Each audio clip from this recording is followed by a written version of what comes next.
wabarakatuh. Lajeng enjing sadayana Bapa sareng Ibu anu kusim kuring dipika hormat sareng rerencangan sadayana anu kusim kuring dipika cinta. Langkung ti payun mangga urang sanggakeun puji sareng syukur ka Allah Subhanahu wa taala anu parantos marangkeun urang sadayana dugi ka tiasa patepang dina ieu acara. Alhamdulillah urang tiasa kumpul di ieu tempat dina kaayaan sehat walafiat. Palawargi anu kusim kuring dipika hormat dina ieu waktos urang bade ngadugikeun kumaha pentingna hirup sehat kanggo urang sadayana. Urang sadayana kudu ngajagi lingkungan sareng awak nyalira sangkan ditebikeun tina sagala rupi panyakit. Kumargi kitu urang kedah ngalaksanakeun hirup sadi dinten ku cara anu sehat.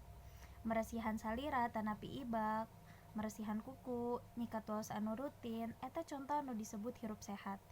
Contoh sanesna mican runtah kana tempatna, nyiduh ulah di mana wae, batuk atanapi bersihin kedah nutupan bahang. Saupami sadi dinten urang ngajagi kebersihan, awak urang bakal bersih atanapi suci tina sagala kokotor. Urang kedah mika cinta kana kebersihan, supados mana urang oge bakal suci sarta bersih. Para hadirin sadayana rupina dicekapkeun sakitu anu kapihatur. Kirang langkungna mugi tiasa dihapunten. Wassalamualaikum warahmatullahi wabarakatuh.